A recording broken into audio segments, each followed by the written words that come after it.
चलिए बच्चों, हम लोग कक्षा 11 का गणित का पहला चैप्टर है समुच्चय। इससे इसको आज हम लोग पढ़ेंगे, ठीक है। समुच्चय क्या होता है, समझो। समुच्चय क्या होता है, आज हम लोग दैनिक जीवन में जो है ना, दैनिक जीवन में बहुत सारे समूह को देखते हैं। समूह माने सेट, समूह माने संग्रह। जैसे हम लोग बर्तनों का संग्रह बना देते, उसमें कई प्रकार के बर्तन, कुकर है, थाली है। हाँ, ग्रुप है, समूह जैसे है ना, तो वो समूह बनाते हैं।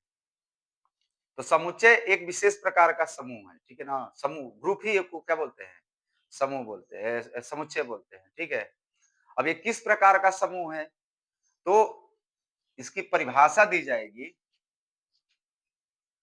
समुच्चय की, समुच्चय क्या है, वस्तुओं के, वस्तुओं की सुपरिभाषित और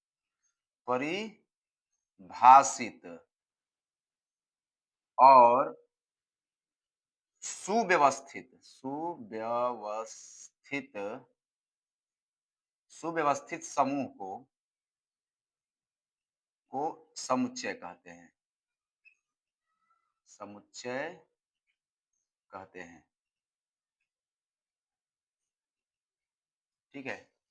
वस्तुओं के सुपरिभाषित और सुव्यवस्थित समूह को समुच्चय कहते हैं। ये सुपरिभाषित कैसा समूह है भाई, समुच्चय हर कोई कोई भी समूह बना दोगे तो वो समुच्चय नहीं कहलाएगा, ठीक है ना। एक विशेष प्रकार का समूह, सुपरिभाषित होना चाहिए, सुव्यवस्थित होना चाहिए।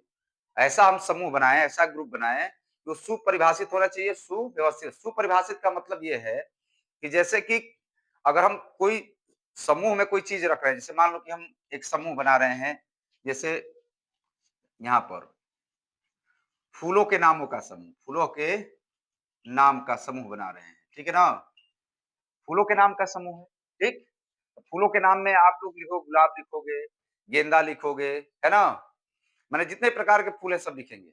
तो इस समूह में जो भी नाम लिखा जाएगा वो एक नियम के तहत। अब इसमें हम किसी बर्तन का नाम नहीं लिख सकते।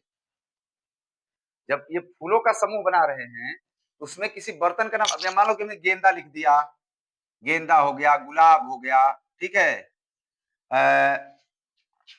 चमेली हो गया, बहुत सारे फूल के नाम लिख दिए हमने, चमेली हो गया, ठीक है। अब यहाँ पर बर्तन में थाली थोड़ी लिख सकते हैं, इस समूह में थाली लिख सकते हैं, नहीं लिख सकते। यहाँ पर जो भी हम लिखेंगे फूलों के नाम को ही लिखेंगे। तो इस समूह में हम एक नियम के तहत उसके अवयव को लिख रहे हैं, दिख रहा है ना, कि भाई यहाँ पर हमको किसको रखना है, फूलों के नाम को ही, इसमें कोई दूसरा नहीं आएगा।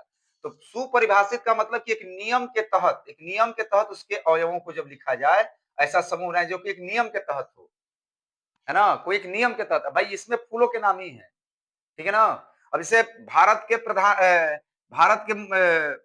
प्रधानमंत्रियों का समूह, है ना। भारत के प्रधान मंत्रियों का समूह, प्रधानमंत्रियों के नामों का समूह बनाया जाए। तो भारत के प्रधानमंत्री के नाम लिखेंगे तो जवाहरलाल नेहरू, लाल बहादुर शास्त्री। अब उसमें मुख्यमंत्री का नाम तो डालेंगे नहीं, उसमें मुख्यमंत्री चाहे कोई कैबिनेट मंत्री है उसका तो नाम नहीं, उसमें जो भी आएंगे सदस्य आएंगे प्रधानमंत्री के आएंगे। तो एक नियम के तहत इसमें अवयव आ रहे हैं, एक नियम के तहत समूह बना रहे हैं। इसी को कहा जाता है क्या, सुपरिभाषित। और सुव्यवस्थित का अर्थ ये होता है कि देखो, इसे ये तो एक नियम के तहत, गेंदा है, गुलाब है, चमेली है, फूल तो हैं, सभी फूल हैं, लेकिन गेंदा और गुलाब एक जैसे होते हैं नहीं।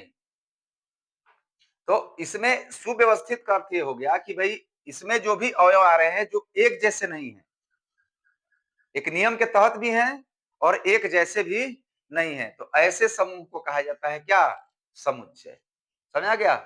समुच्चय क्या है, वस्तुओं के सुपरिभाषित का मतलब समझा दिए, सुपरिभाषित माने एक नियम के तहत उसमें अवयव को रखा जाए। सुव्यवस्थित का मतलब कि एक जैसे दोनों ना हो, जैसे गेंदा है तो ये भी फूल के नाम है, ये भी फूल का नाम है, लेकिन गेंदा अलग है, गुलाब अलग, एक जैसा नहीं है, तो ये हो गया सुव्यवस्थित, ठीक है ना। तो वस्तुओं के सुपरिभाषित और सुव्यवस्थित समूह को क्या कहते हैं, समुच्चय कहते हैं। समझ आ गया। अब समुच्चय को डिनोट कैसे किया जाता है, समुच्चय जो है उसको कैसे हम लोग वो करेंगे, दर्शाएंगे, ठीक है ना। तो समुच्चय का निरूपण, समुच्चय जो है, समुच्चय को अंग्रेजी वर्णमाला के, है ना, अंग्रेजी वर्णमाला के वर्णमाला के बड़े अक्षरों द्वारा, बड़े अक्षरों द्वारा दर्शाते हैं। ठीक है? जैसे क्या है? ए, बी लिख दिए, समुच्चय ए, समुच्चय बी, समुच्चय सी, ठीक है? और इसके जो समुच्चय में अवयव भी आए, कुछ आएंगे ना, जैसे हमने फूल का नाम रख दिया, मान लें कि फूलों का समूह है, फूलों के नामों का समूह है, तो उसको मान लिया कि फूलों के नामों का समूह ए है, ठीक है? तो उस फूलों के नामों का जब समूह बनाएंगे तो उसमें कुछ तब लिखेंगे ना कि भाई इसमें गेंदा, गुलाब, चमेली, वो कहलाएंगे अवयव, ठीक है ना? ये तो समुच्चय का नाम हो गया कि फूलों के नामों का समूह को मान लिया समुच्चय ए है, उसमें कुछ अवयव आएंगे, कुछ आएगा ना भाई, गेंदा, गुलाब, ये क्या कहलाएंगे? इसके अवयव, अवयव कहलाएंगे, ठीक है ना? जैसे आ गया तुम्हारा गेंदा, गुलाब, है ना, चमेली, ऐसे चमेली, ठीक है, गेंदा, गुलाब, चमेली, तो इसको जो है उनके अवयवों को एक मझोले पुस्तक में लिखते हैं और उन अवयवों को लिख करके, है ना, और कामा उनके बीच में लगाते हैं कि कामा लगाने से मतलब कि अलग-अलग हैं सब। भाई गेंदा अलग है, गुलाब अलग है, चमेली अलग है। तो समुच्चयों का निरूपण हम लोग कैसे करते हैं? अंग्रेजी माला के बड़े अक्षर, कोई भी अगर समुच्चय का नाम लिखना है होगा, कुछ भी नाम लिखना होगा तो उसके अंग्रेजी वर्णमाला के बड़े अक्षरों से लिखेंगे, ठीक है? और उनके अवयवों को कैसे लिखेंगे हम लोग? अवयवों को मझोला कोष्ठ में लिख देते हैं, ठीक है ना? अब कहा जाए कि जैसे हम कहा है कि अंग्रेजी वर्णमाला का अंग्रेजी वर्णमाला के वर्णमाला के वर्णमाला के स्वरों का समुच्चय, स्वरों का समुच्चय, ठीक है? स्वरों का समूह लिख दे, चाहे समुच्चय लिखो, जो भी लिखो, समूह। इसको कैसे लिखेंगे? उसको उसको अपने मन से कोई नाम दे दें उस समुच्चय का, अपने मन से ए, बी, सी कुछ भी, लेकिन अंग्रेजी वर्णमाला के बड़े अक्षरों द्वारा, ठीक है? जैसे ए नाम दे दिया, मान लो कि बी नाम दे दिया, वो समुच्चय का नाम हमने क्या रख दिया? बी। और उसमें जो अवयव रखेंगे, क्या रखेंगे? स्वर कौन-कौन से होते हैं? A, E, vowel, A, E, I, O, U. तो ए लिख देंगे, ई, आई, ओ और यू हो गया, ठीक है? समझ आ गया? इसको ब्रैकेट में लिख दिया, इनके बीच में कॉमा लगा दिए, ठीक है?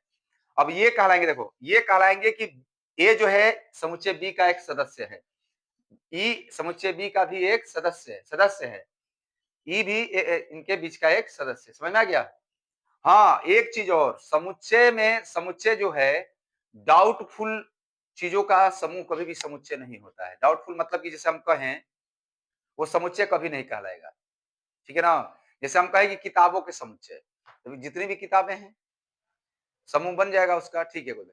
हम ये कहें कि भारत के प्रधानमंत्रियों के नामों का समुच्चय, तो ये समुच्चय होगा कि नहीं होगा? होगा, ठीक है? तुमसे ये कहें कि फूलों के नामों का समूह, ये समुच्चय होगा कि नहीं होगा? होगा, ठीक है? हम ये कहें कि सप्ताह में दिनों के नामों का समूह, समुच्चय कहलाएगा कि नहीं कहलाएगा? सप्ताह में दिनों का नाम का समूह होगा, एक नियम के तहत रखें, उसमें क्या क्या रखेंगे? संडे, मंडे, ट्यूसडे सब रखेंगे, ठीक है? अच्छा, अब हम ये कहें कि भारत के सर्वश्रेष्ठ बल्लेबाजों का समूह, भारत के सर्वश्रेष्ठ बल्लेबाजों के नामों का समूह। तो भारत के, चाहे विश्व के सबसे सर्वश्रेष्ठ बल्लेबाजों के नामों का समूह, कहे तो सर्वश्रेष्ठ बल्लेबाज ये फिक्स नहीं है। भाई किसी के लिए सचिन तेंदुलकर सर्वश्रेष्ठ है, किसी के लिए धोनी सर्वश्रेष्ठ है, किसी के लिए, तो ये समुच्चय नहीं कहलाएगा। ये समुच्चय, जहां भी डाउटफुल अगर समूह बन रहा है, कहे कि महान लेखकों का समूह, हिंदी के महान लेखकों का समूह, तो किसी के लिए प्रेमचंद महान है, किसी के लिए कोई और है, किसी के लिए कोई और है, तो इसका ये जो समूह डाउटफुल जो समूह होगा, उसमें जो अवयव डाउटफुल होंगे, तो वो उससे उस समूह को हम लोग समुच्चय नहीं कह सकते, ठीक है ना? जिसे इसमें दिया हो, किताब में दिया है, देखो इसमें दिया है, भारत की महिला प्रधानमंत्रियों का संग्रह समुच्चय कहलाएगा कि नहीं कहलाएगा? कहलाएगा। प्रथम 5 प्राकृतिक संख्याओं का समूह, 5 प्राकृतिक संख्या कौन-कौन होंगी? 1, 2, 3, 4, 5, ठीक है? ये भी समुच्चय कहलाएगा। कक्षा 11 के सभी बुद्धिमान छात्राओं छात्राओं का समुच्चय, समुच्चय कहलाएगा? अब किसी के लिए कोई गणित में बुद्धिमान है तो कोई अंग्रेजी में बुद्धिमान है, तो किसको बुद्धिमान कहोगे? ये तो डाउटफुल है। ये समुच्चय नहीं होगा। विश्व के सर्वश्रेष्ठ 11 बल्लेबाजों का समुच्चय। सर्वश्रेष्ठ बल्लेबाज किसी के लिए कोई दूसरा होगा, किसी के लिए कोई दूसरा होगा, किसी को कोई दूसरा होगा। ये समुच्चय नहीं कहलाएगा। समझ में आ गया? तो डाउटफुल चीजों का समुच्चय समूह को कभी समुच्चय नहीं कहेंगे। बाकी सारा जो है केवल ये इस नियम का सुपरिभाषित हो, सुव्यवस्थित हो, तो वो अगर समूह है, ग्रुप है, तो उसको हम लोग समुच्चय कह सकते हैं। ठीक है? इसका बड़ी काम है आगे। ठीक है? अब जैसे एक और चीज, जैसे हम ये कहें,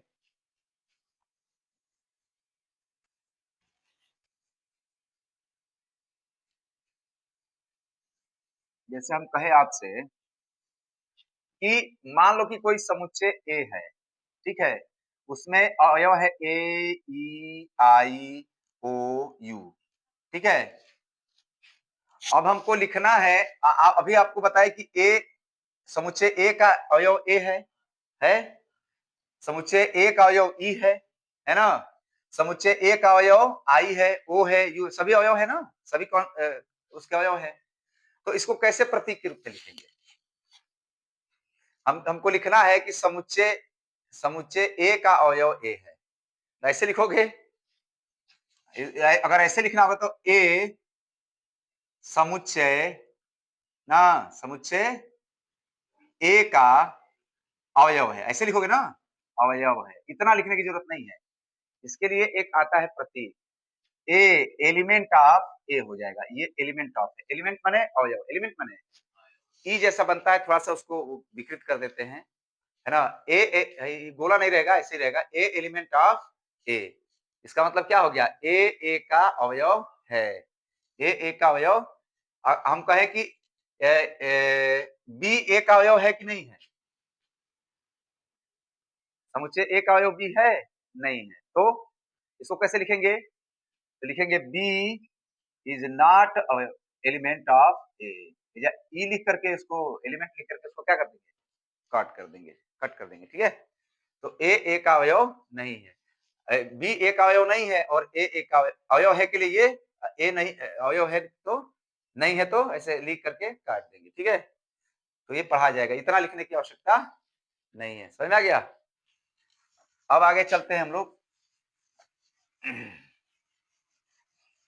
समुच्चय को लिखने का तरीका कितने प्रकार का होता है? अभी हमने क्या समझा?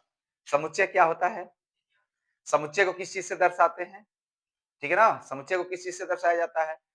समुच्चय को अंग्रेजी वर्णमाला के बड़े अक्षरों से, उसके अवयवों को मझोला कोष्ठ के में लिखते हैं, और उनके अवयवों के बीच में कामा लगा देते हैं। ठीक है? और अगर उसके अवयवों को लिखना है प्रतीक के रूप में, तो हम लोग कैसे लिखेंगे ये भी बता दिया हमने, है ना? Element of A, element not element of A हो जाएगा। एलिमेंट पढ़ा जाएगा, एलिमेंट ऑफ ए, वो क्या पढ़ेंगे इसको?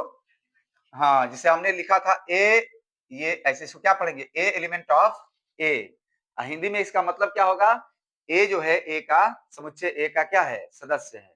ठीक है? ए समुच्चय ए का सदस्य है। समझ में आ गया? अब समुच्चय को कितने तरीके से लिखते हैं? ठीक है?